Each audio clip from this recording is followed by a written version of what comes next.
সুপ্রিয় শিক্ষার্থী, আশা করি তোমরা সবাই ভালো আছো। আজকে আবার আমরা ব্যষ্টিক অর্থনীতির নতুন একটা টপিক নিয়ে হাজির হয়েছি, ভোক্তার উদ্বৃত্ত এবং নিরপেক্ষ রেখা বিশ্লেষণ।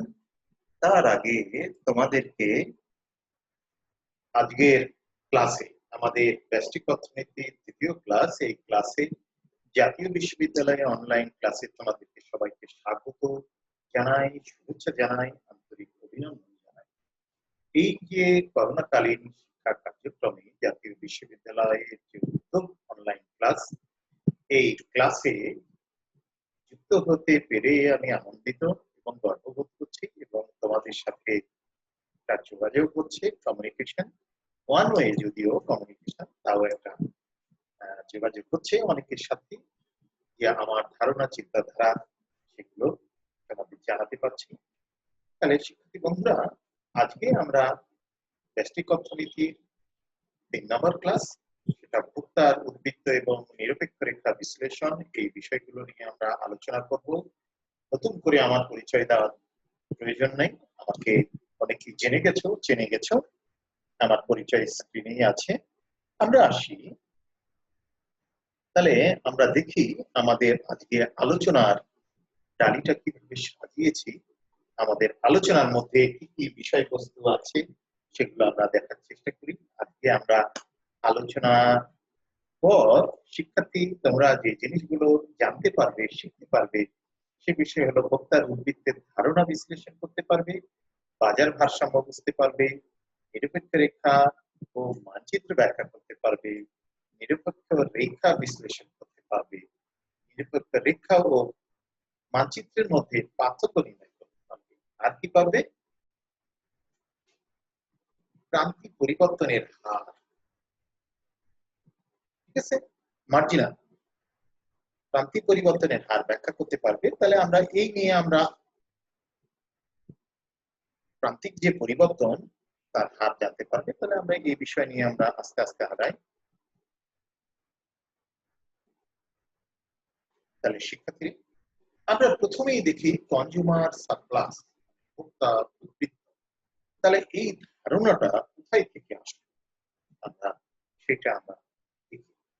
আসলে 1844 সালে প্রকৌশলী ডুপে প্রথম এই ধারণাটি উপস্থাপন করে, কিন্তু ধারণাটি পূর্ণাঙ্গ ছিল না।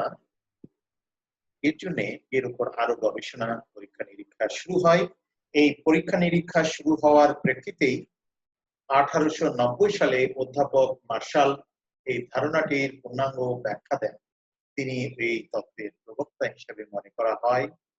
তাহলে তার মতে কি, কোন ব্যক্তি, কনজিউমার সারপ্লাস, ভোক্তার উদ্বৃত্ত বিষয়টা কি আমরা দেখি।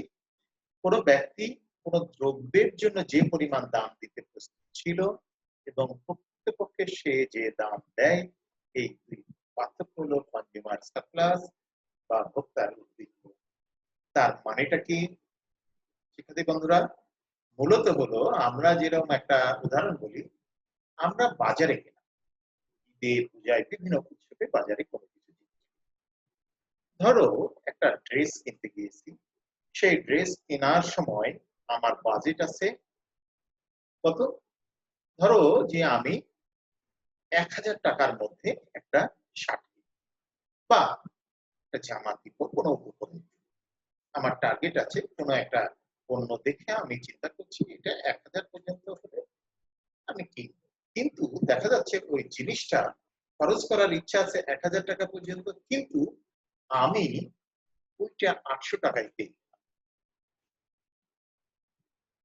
তার মানে যে পরিমাণ দাম দিতে প্রস্তুত ছিলাম আমরা 1000 টাকা, কিন্তু দিলাম কত?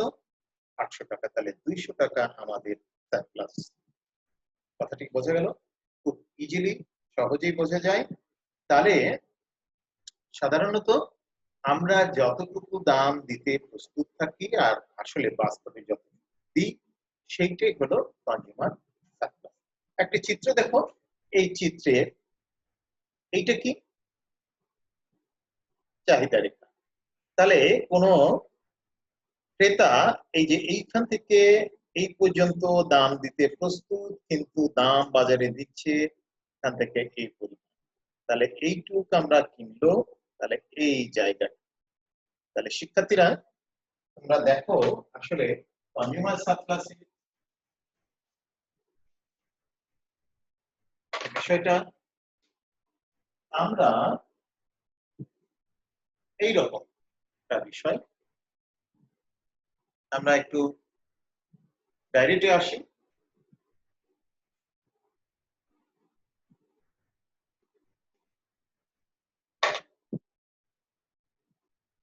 দেখা যাচ্ছে তাহলে ও এক্স ওয়াই। এখন মূল বিষয়টা হলো এদিকে দাম, এখানে quantity। এখন ধরো এই যে রেখা, আমি এখানে এই যে প্রাইস, তাহলে ও পি ও এক্স ওয়ান এই আইটেমের জন্য এই পরিমাণ আমরা দাম দিচ্ছি, কিন্তু আমি দাম দিতে প্রস্তুত ছিলাম এখান থেকে এই পর্যন্ত, কিন্তু আমরা দাম দিলাম তাহলে এইটুকু হলো কনজিউমার। তাহলে আমার দাম নির্ধারণ হলো এইটুকু পণ্য কিনলাম, এইটুকু দাম, এই যে এই জায়গাটুকু, এইটুকু হলো কনজিউমার সারপ্লাস। মানে আমি দিতে চেয়েছিলাম এতটুকু, কিন্তু দিলাম হলো তাহলে এইটুকু। এই যে বিষয়টা আমি কি বলেছিলাম, আমি যে 1000 টাকা দিতে প্রস্তুত আছি, কিন্তু দিলাম হলো 800 টাকা, তাহলে অতটুকু 200 টাকা কনজিউমার সারপ্লাস। তাহলে শিক্ষার্থীরা আমরা আসি, আবার একটু স্ক্রিনে যাই। তাহলে দেখো কনজিউমার সারপ্লাস আমরা বিষয়টা বুঝলাম।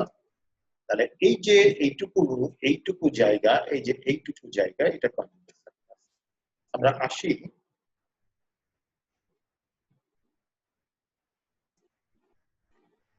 অনুমিত শর্ত। তাহলে কনজিউমার সারপ্লাসের অনুমিত শর্তগুলো কি রকম হবে?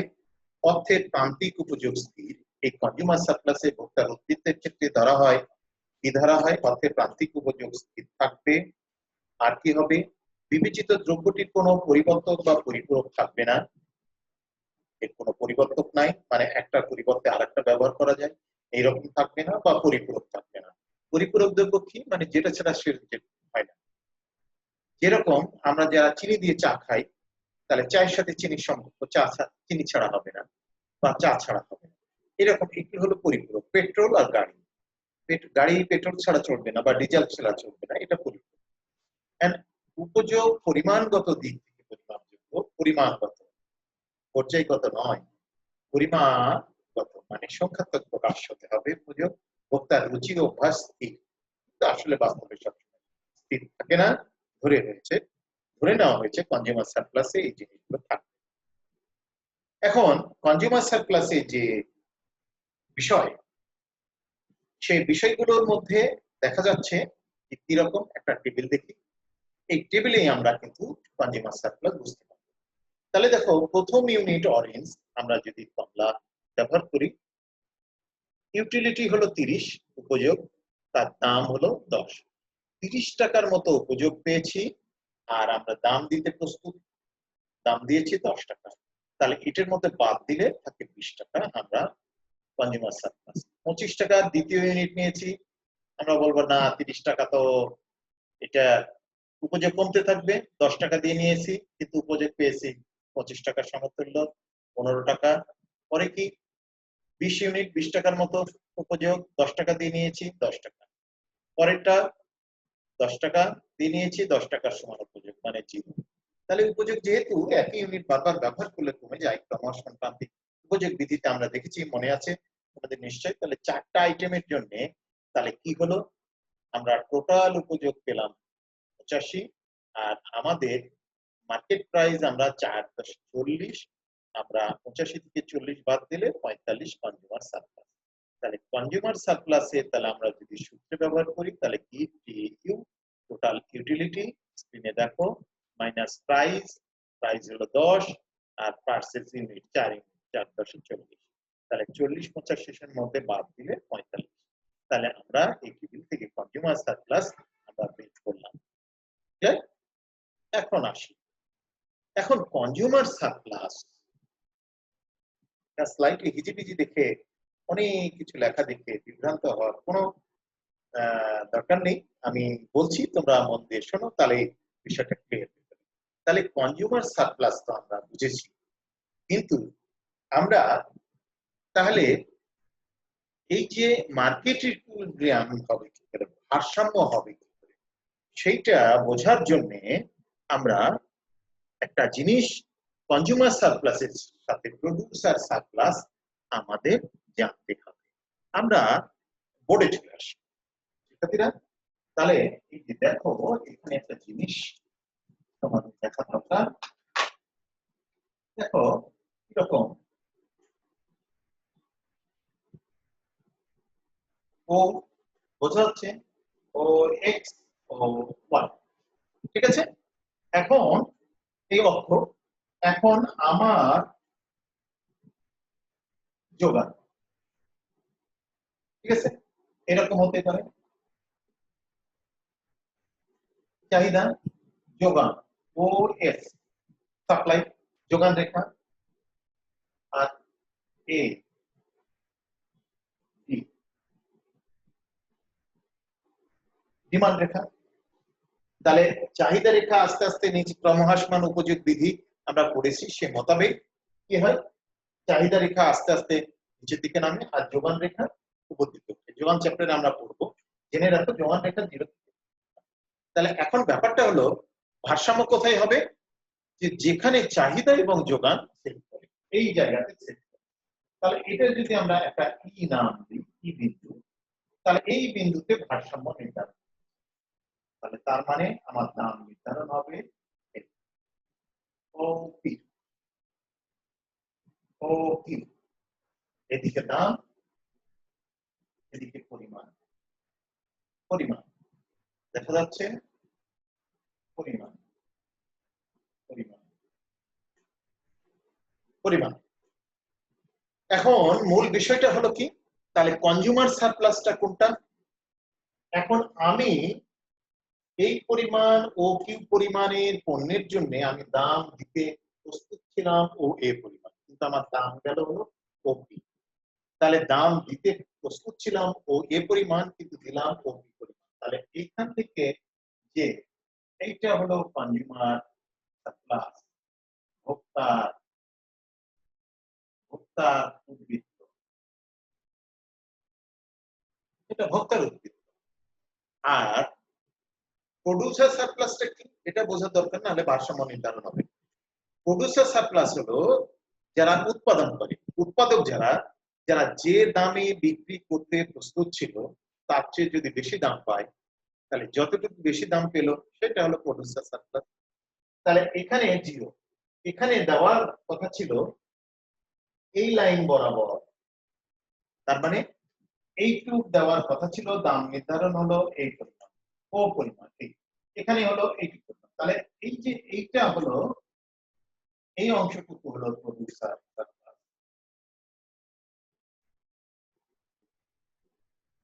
সারপ্লাস। মোট কথা হলো উৎপাদনকারী যে দামে বিক্রয় করতে রাজি ছিল তার চেয়ে যদি বেশি দাম পায় বাজারে যেটা বিক্রি করে এটার দাম, তাহলে এখানে ছিল, তাহলে এইটুকু। তাহলে এখন আমরা স্ক্রিনে আসি, তাহলে আমাদের বিষয়গুলো ক্লিয়ার হবে।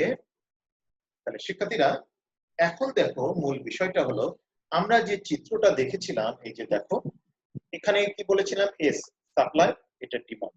তাহলে এই জায়গাতে বিন্দুতে ইকুইলিব্রিয়াম ভারসাম্য নির্ধারণ হয়েছে ওর।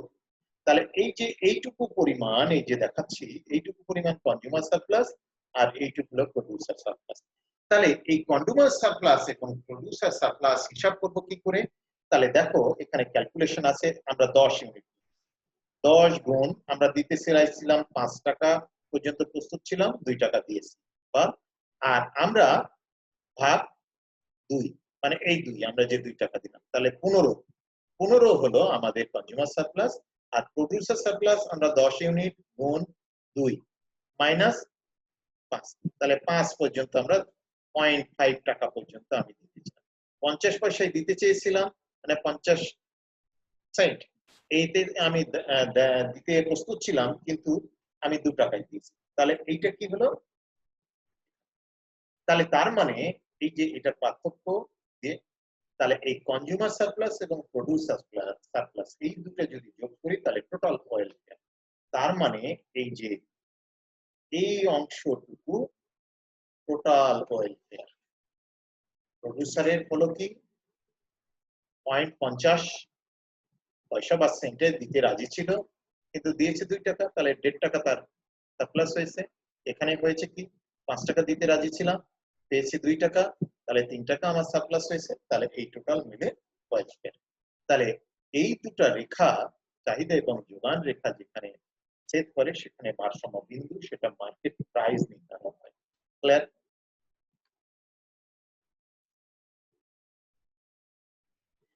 তাহলে প্রিয় শিক্ষার্থী, আমরা তাহলে এখন দেখি, আমরা পরবর্তী স্লাইডে চলে যাব।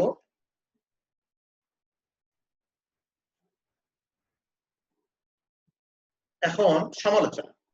এখন ক্রিটিসিজম কি? কনজিউমার সারপ্লাসের বৈশিষ্ট্য ভালো দিক যেগুলো, এটার কতগুলো প্রবলেম আছে। অর্থ দ্বারা পরিমাপ সঠিক নয়, সব উপযোগের অর্থের দ্বারা পরিমাপ করা যায় না, সেটা তো আমরা আগে পড়েছি। তাহলে এখানে এটা যেগুলো পরিমাপ করা যায় না পর্যায়গত, সেটা সমস্যা করা যাবে। উপযোগ একটা মানসিক ধারণা, আমি কতটুকু উপযোগ পেলাম একই জিনিস, আর একজন কতটুকু পেল, এইটা কিন্তু মানসিক ধারণা। মানে আমি কতটুকু সারপ্লাস হচ্ছে, এটা অবশ্যই মানসিক স্যাটিসফ্যাকশন ব্যাপার, এটা অন্য কিছু নয়। অতি প্রয়োজনীয় দ্রব্য, অতি প্রয়োজনীয় ক্ষেত্রে কনজিউমার সারপ্লাস হয় না। আমার খুবই প্রয়োজন, টাকা বেশি লাগলেও যা দাম, 10 টাকা জিনিস যদি 20 টাকা লাগে, তখন আমরা নিতে প্রস্তুত থাকি যদি খুব প্রয়োজন হয়, এসেনশিয়াল হয়। জাঁকজমকপূর্ণ দ্রব্যের ক্ষেত্রে, যখন জাঁকজমকপূর্ণ দ্রব্য থাকে, ফ্যাশনেবল গুডস থাকে, তখন সেই ফ্যাশনেবল গুডস এর ক্ষেত্রে এইগুলো কাজ করে না কনজিউমার সারপ্লাস।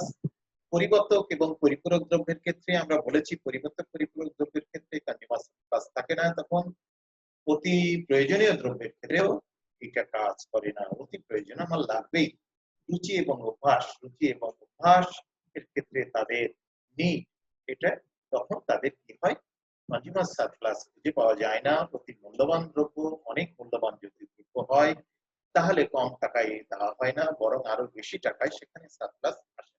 এইরকম ক্ষেত্রে কনজিউমার সারপ্লাসের বিষয়গুলো দেখা যায় না।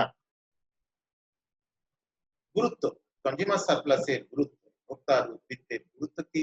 জীবনযাত্রার মানের তুলনা করা যায়।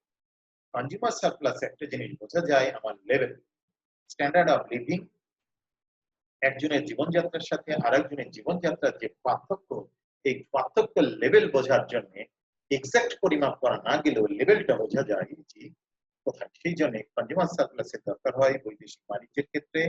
বৈদেশিক বাণিজ্যে অনুকূলে না প্রতিকূলে, সেটার জন্য কনজিউমার সারপ্লাসের প্রয়োজন হয়। আমরা রপ্তানি করি, আমদানি করি কোনো দেশের সাথে, আমার আমদানি রপ্তানির কারণে বৈদেশিক বাণিজ্য আমাদের অনুকূলে না প্রতিকূলে, সেটা বোঝার জন্য অর্থনৈতিক কার্যকলাপ, অর্থনৈতিক কার্যকলাপের ক্ষেত্রে আমার এটা প্রয়োজন হয়। কর আরোপের ক্ষেত্রে আমার কনজিউমার সারপ্লাস আছে কিনা, কর আরোপের ক্ষেত্রে সেটা বিবেচনা করা হয়। একচেটিয়া কারবারির ক্ষেত্রেও এই কনজিউমার সারপ্লাসের ধারণাটা প্রয়োগ করা হয়। ভর্তুকি প্রদান, যখন আমরা কোনো বিষয়ের উপর ভর্তুকি দিই, কোনো পণ্য প্রোডাক্টের উপর সরকার ভর্তুকি দেয়, তখন দেখে এটা কনজিউমার সারপ্লাস কিনা। যেরকম শিক্ষার্থীরা, তোমরা যে যারা সরকারি প্রতিষ্ঠানে পড়ছো, তোমরা বিবিএ পড়ছো, তোমরা যে কস্টিং এর মাধ্যমে পড়ছো, তার যে ব্যয় আর একটা প্রাইভেট ইউনিভার্সিটিতে পড়ছে তার ব্যয় কিন্তু অনেক ডিফারেন্স। তাহলে তার মানে তোমাদের পড়াশোনার ব্যাপারে সরকার বাহাদুর কি করছে, ভর্তুকি দিচ্ছে। তাহলে ভর্তুকি দিচ্ছে কেন? কনজিউমার সারপ্লাস করার জন্য, সোশ্যাল বেনিফিট করার জন্য, তোমরা যাতে কম খরচে করতে পারো, হিউম্যান রিসোর্স তৈরি হবে। তাহলে প্রকৃত ব্যয় নির্ধারণ, প্রকৃত ব্যয় নির্ধারণের ক্ষেত্রে কিন্তু কনজিউমার সারপ্লাস দরকার হয়। আসলে কোনো পণ্যের প্রকৃত দামটা কতটুকু, সেটা নির্ধারণের ক্ষেত্রে কনজিউমার সারপ্লাসের প্রয়োজন হয়। এখন এখন আমরা আসব কি, নিরপেক্ষ রেখা। শিক্ষার্থীরা, মজার একটা বিষয় হলো নিরপেক্ষ রেখা। আমরা এই এই কনসেপ্টটা আমরা প্রায় প্রায় লাগবে, বিভিন্ন পরবর্তী আলোচনাতে লাগবে। আমরা দেখি, তোমরা স্ক্রিনে দেখছো একটা চিত্র দেখছো, তারপরে কতগুলো লেখা দেখছো। তাহলে আমরা আসি, এই 1935 সালে হিগস এবং অ্যালান যৌথভাবে এই নিরপেক্ষ রেখার ধারণাটা ব্যাখ্যা দেন। কিন্তু 1939 সালে বিস্তারিত ব্যাখ্যা দেন এটার আরো ফিক্স এবং আরো বিস্তারিত ভাবে দেখা যায়। এখন মূল ব্যাপারটা হলো নিরপেক্ষ রেখা আসলে কি? নিরপেক্ষ রেখা আর কিছুই না, কতগুলো বিন্দুর সমন্বয়ে গঠিত একটা রেখা, যে রেখার সঞ্চার পথে দুটি পণ্যের কম্বিনেশন, বেশি পণ্য হলো না, দুটি পণ্যের কম্বিনেশন, সেটাকে আমরা সেই রেখার প্রত্যেকটা বিন্দুতে স্যাটিসফ্যাকশন সমান। মোট কথা হলো আমরা বিভিন্ন দুটি পণ্যের কম্বিনেশন, আমার কাছে টাকা আছে, এখন সেই টাকা দিয়ে আমি কি কিনবো? কাপড় কিনবো না খাবার কিনবো? কতটুকু কাপড় কিনবো, কতটুকু খাবার কিনবো? এই দুটোর যে কম্বিনেশন করবো, এই কম্বিনেশনে যে পয়েন্ট গুলো, সেই পয়েন্ট গুলোর যোগফলের ফলে যে রেখাটা তৈরি হয়, তার সেই রেখাটা নিরপেক্ষ রেখা। এই রেখার প্রতিটা বিন্দুতে স্যাটিসফ্যাকশন সমান। তাহলে শিক্ষার্থীরা দেখো, আমরা যখন চিত্রে দেখো 1 ইউনিট ফুড কিনি, 12 ইউনিট 12 টাকা খরচ করি কিসের পিছনে? কাপড়ের পিছনে। তাহলে এ বিন্দু, তারপরে আমরা 2, এখানে 6, বি বিন্দু 3, 4, সি বিন্দু 4, এখানে 3, ডি বিন্দু। তাহলে এই যে এই রেখাগুলো যদি আমি যোগ করি, তাহলে আমরা কি পাবো? আইসি মানে ইনডিফারেন্স কার্ভ, নিরপেক্ষ রেখা। তাহলে এই যে নিরপেক্ষা, আমরা কি বলেছিলাম যে আমরা বিভিন্ন দুটি প্রোডাক্টের যে সমন্বয় বিন্দু, সংমিশ্রণ, এবং ফুড এবং ক্লথের এই সংমিশ্রণ বিন্দুগুলো যখন আমরা যোগ করছি, তখন যে রেখাটা পাচ্ছি সেটা হলো নিরপেক্ষ রেখা। এবং এই রেখা উপর দিক থেকে নিচের দিকে ঢাল হবে। এই রেখার প্রতিটা বিন্দুতে স্যাটিসফ্যাকশন। তুমি যদি এই বিন্দু চুজ করো, তাহলে স্যাটিসফ্যাকশন যা বি বিন্দুতেও তাই। তার মানে বি বিন্দুতে তুমি আসলে কাপড়ের ব্যয় কমাতে হবে, ফুডের ব্যয় বাড়াতে হবে। এটাতে আসলে ফুড বাড়াতে, তুমি ফুড বেশি ব্যবহার করবে না ক্লথ, দুটো একসাথে হবে না। তোমার আয় যেহেতু নির্দিষ্ট, সেহেতু তোমাকে কি করতে হবে? খাবার বেশি গ্রহণ করলে কাপড় কমাতে হবে, কাপড় বেশি ব্যবহার করলে ফুড কমাতে হবে। তাহলে এই রেখাটাকেই আমরা বলবো নিরপেক্ষ রেখা। ক্লিয়ার? তাহলে কি হলো? নিরপেক্ষ রেখা কতগুলো বিন্দুর সমন্বয়ে গঠিত এমন একটি রেখা বা সঞ্চারপথ, যেখানে বিভিন্ন বিন্দু দুটি দ্রব্যের সংমিশ্রণ প্রকাশ পায়, সেই সংমিশ্রণ থেকে বক্তা একই পরিমাণ লাভ করে। আমরা আসি নিরপেক্ষ মানচিত্র। নিরপেক্ষ মানচিত্র আর কিছুই নয়, নিরপেক্ষ মানচিত্র হলো একাধিক নিরপেক্ষ রেখা। তার মানে এই যে একটা নিরপেক্ষ রেখা, এই যে একটা নিরপেক্ষ রেখা, এইটা নিরপেক্ষ, তিনটা নিরপেক্ষ রেখা। যদি একের অধিক নিরপেক্ষ রেখা যে চিত্রে থাকে, সেটা নিরপেক্ষ মানচিত্র বলা হয়। তার মানে যে চিত্রে একাধিক নিরপেক্ষ রেখা থাকবে, সেটা হলো নিরপেক্ষ মানচিত্র। Constant and indifference curve. তাহলে আমরা কিভাবে তৈরি করব? আঁকাবো, ড্রয়িং করব।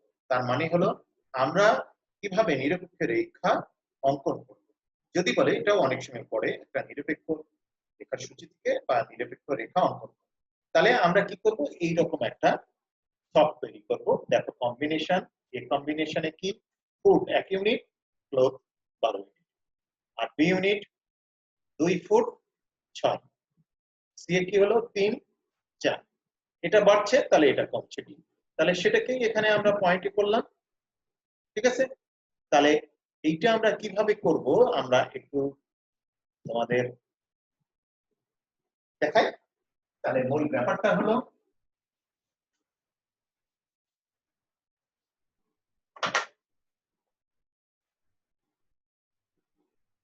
আমরা ওইরকম যখন একটা টেবিল থাকবে, তাহলে দেখো আমরা প্রথম এই গেল, এইরকম যাবে। এদিকে যদি কাপড় ধরি, আর এটা খাদ্য, দেখুন ওই মানগুলো এদিকে বসাবো, আর খাদ্যের মানগুলো এদিকে বসাবো, বসা এইভাবে করে করবো কি, এই রেখাগুলো এইভাবে, তাহলে যেকোনো যেকোনো হতে পারে। তোমরা কি করবে? তোমরা তোমাদের মতো করে, তোমাদের ইচ্ছা মতো এই টেবিলটা বানাই নেবে। ঠিক আছে? তোমাদের ইচ্ছা মতো এই টেবিল আমি যেটা দিয়েছি সেটাই দিয়ে রাখতে হবে তা নয়। তোমরা ইচ্ছা মতো তোমাদের টেবিল গুলো ব্যবহার করবে, এটা করে তুমি এরকম হবে। তাহলে এইটা হলো একটা নিরপেক্ষ রেখা। তাহলে শিক্ষার্থীরা আমরা আসি, নিরপেক্ষ রেখার কতগুলো ক্রিটিসিজম আছে, মানে সমালোচনা আছে। নিরপেক্ষ রেখা মানচিত্র নিচের দিকে নিরপেক্ষ রেখার উপর বেশি, তার মানে নিরপেক্ষ রেখা মানচিত্রের নিচের নিরপেক্ষ রেখা থেকে, তার মানে এইরকম। সমালোচনা হলো এরকম, একটা নিরপেক্ষ রেখার ম্যাপ মানচিত্র যদি হয়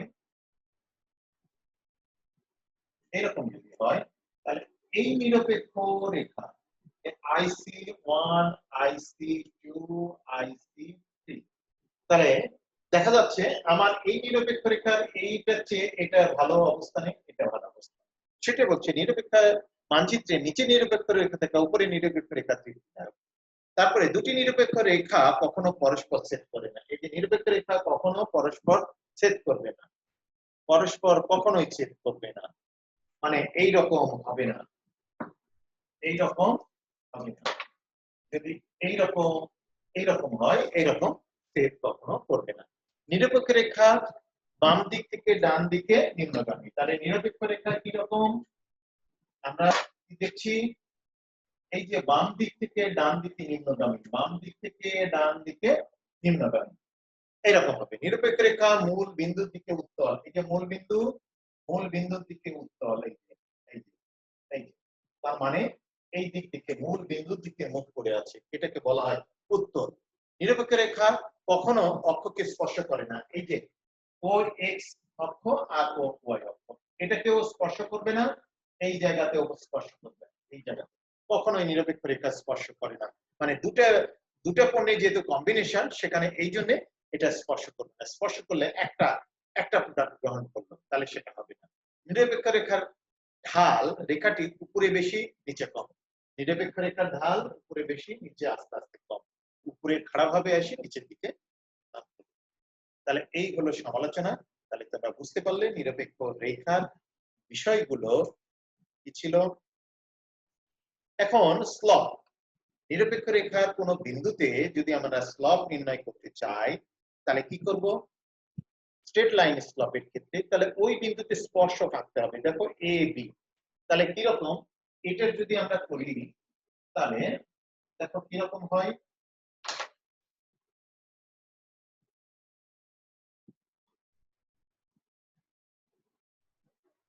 এটা নিরপেক্ষ রেখা, এখানে যদি এই বিন্দুতে করতে চাই তাহলে এই বিন্দুতে একটা স্পর্শক আঁকতে হবে, তাহলে স্পর্শক আঁকলে এই এখান থেকে যাবে এই, তাহলে মূল ব্যাপারটা হচ্ছে, তাহলে এই স্ট্রেট লাইনের ক্ষেত্রে আমরা কি করব, তাহলে আমরা পাবো কি চেঞ্জ ইন ভার্টিক্যাল লাইন, মানে এই যে এইটুকের পরিবর্তন ভাগ এইটুকের পরিবর্তন, প্রাইজের পরিবর্তন ডিভাইডেড কোয়ান্টিটির পরিবর্তন, প্রাইজের পরিবর্তনের সাথে। তার মানে এখানে এই চিত্রে y2 থেকে y1 এইটুকের পরিবর্তনকে আমরা x1 থেকে x2 এইটুকের পরিবর্তন দ্বারা ভাগ দিব, তাহলে আমরা এটা স্ট্রেট লাইন স্লপ পাবো নিরপেক্ষ রেখার। শিক্ষার্থী বন্ধুরা নিশ্চয়ই বুঝতে পারছো। তাহলে তার মানে y1 এবং y2 এইটুকের যে ডিফারেন্স সাথে y x1 থেকে x2 এর ডিফারেন্স, মানে ভার্টিক্যাল থেকে চেঞ্জ থেকে হরিজন্টাল চেঞ্জ বাদ। তাহলে ডিফারেন্স বিটুইন ইনডিফারেন্স কার্ভ, তাহলে কি হলো, ইনডিফারেন্স কার্ভের যে বিষয়গুলো আছে সেগুলো আমরা নিরপেক্ষ রেখার সাথে নিরপেক্ষ রেখার মানচিত্রের পার্থক্যটা আমরা দেখব। তাহলে পার্থক্য এখন তোমরাই পারবে, নিরপেক্ষ রেখাতে একটা রেখা থাকে আর নিরপেক্ষ মানচিত্রে অনেকগুলো থাকে, এটা দুটি কোণের কম্বিনেশন। এখানে এখানে এখানে যেরকম থাকে এইরকমই থাকে, কিন্তু অনেকগুলো থাকে। তাহলে এই পার্থক্যগুলো আমরা বুঝতে পারছি চিত্র দেখে, একটা সংজ্ঞাগত পার্থক্য, চিত্রগত পার্থক্য, এরকম ভাবে তোমরা পার্থক্যগুলো বানাতে পারবে। এটা কোনো জটিল কোনো কাজ নয়। আমরা পরের স্লাইডে আমরা চলে আসি।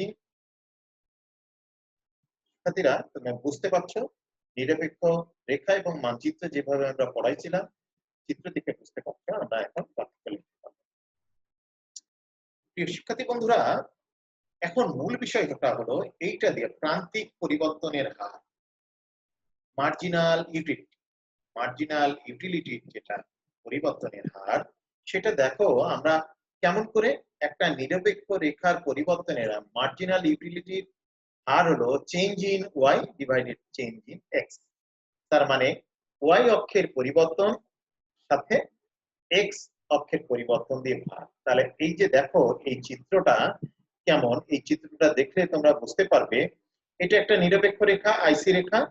তাহলে এ থেকে বি এর পরিবর্তনের হার কেমন, তাহলে A M divided M B, তাহলে মার্জিনাল রেট সাবস্টিটিউট।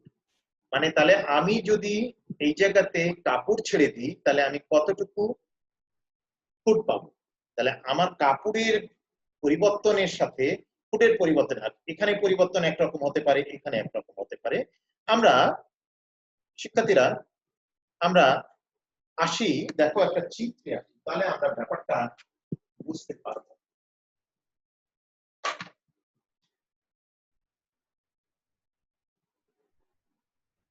আমরা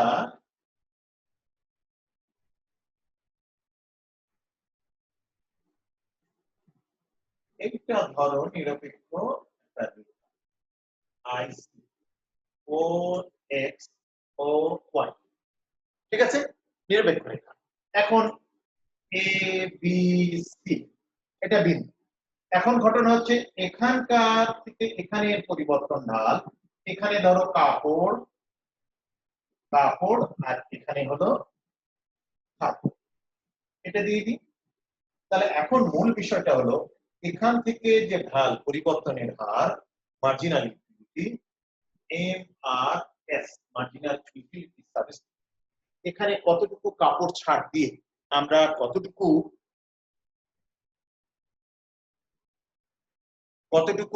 ছাড় দিয়ে কতটুকু ধরবো, এটার মূল বিষয়টা হলো কি, সেইটা হলো এই যে এখান থেকে ধরো এখানে এম আছে, তাহলে এ এম মার্জিনাল ইউটিলিটি হবে A M divided M B.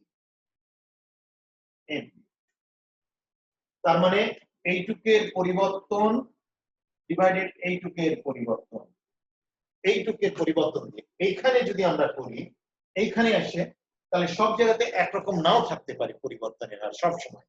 তাহলে এইখানে আসে এইটুকের পরিবর্তন, এটা যদি এন বলি, এই পরিবর্তনের ডিফারেন্স ডিভাইডেড এই, তাহলে এই ডিফারেন্স সংখ্যাত্মক আর ডিভাইডেড এই পরিবর্তনের সংখ্যাত্মক। তাহলে এইটা দিয়ে মার্জিনাল রেট অফ সাবস্টিটিউট বোঝা যায়। তাহলে প্রিয় শিক্ষার্থী, তোমরা এখন ধরতে পারছো যে এই যে মার্জিনাল ইউটিলিটি কিভাবে হয়। তাহলে আমরা আজকের আলোচনায় প্রায় শেষ প্রান্তে চলে আসছি। তাহলে আমরা আজকে কি পড়লাম, ভোক্তার উদ্বৃত্ত পড়লাম, ভোক্তার উদ্বৃত্ত ডেফিনেশন পড়লাম, তার অনুমিত শর্ত গুলো দেখলাম, এবং ভোক্তার উদ্বৃত্তর সাথে আমরা প্রডিউসারের উদ্বৃত্ত ও উৎপাদকের উদ্বৃত্ত দেখলাম। এবং আমরা একটু দেখে নিই, দেখো তাহলে আমরা কি যাচ্ছিলাম, এই যে দেখো কনজিউমার সারপ্লাস দেখলাম, অনুমিত শর্ত পড়লাম, কনজিউমার সারপ্লাসের টেবিল দেখলাম, ক্যালকুলেশন দেখলাম, এবং কনজিউমার সারপ্লাস এবং প্রোডিউসার সারপ্লাসের মাধ্যমে কিভাবে ইকুইলিব্রিয়াম হয় সেটা আমরা দেখলাম। তারপরে দেখলাম কনজিউমার সারপ্লাসের হলো সমালোচনা দেখলাম, তারপরে এর গুরুত্ব পড়লাম, নিরপেক্ষ রেখা শিখলাম, নিরপেক্ষ মানচিত্র শিখলাম, নিরপেক্ষ রেখা অঙ্কনের দেখলাম একটা টেবিল থেকে কিভাবে সূচি থেকে নিরপেক্ষ রেখা তৈরি করা যায় সেটা দেখলাম, নিরপেক্ষ রেখার ক্যারেক্টারিস্টিক্স দেখলাম, তারপরে কি দেখলাম, স্লপ দেখলাম, নিরপেক্ষ রেখা যদি কোনো বিন্দুতে স্লপ অঙ্কন করতে হয় সেখানে কিভাবে আমরা স্ট্রেট লাইন স্লপের ক্ষেত্রে পাবো, পার্থক্য দেখলাম, আমরা প্রান্তিক পরিবর্তনের হার দেখলাম। প্রিয় শিক্ষার্থী, আমরা আলোচনার শেষ প্রান্তে চলে এসেছি। আমরা সামনের ক্লাসে পরবর্তীতে আরেকটি বিষয় নিয়ে টপিক নিয়ে আমরা আলোচনা করব। আজকে এই পর্যন্তই। তোমরা সুস্থ, সুন্দর, স্বাভাবিক থাকো, ভালো থাকো। আমরা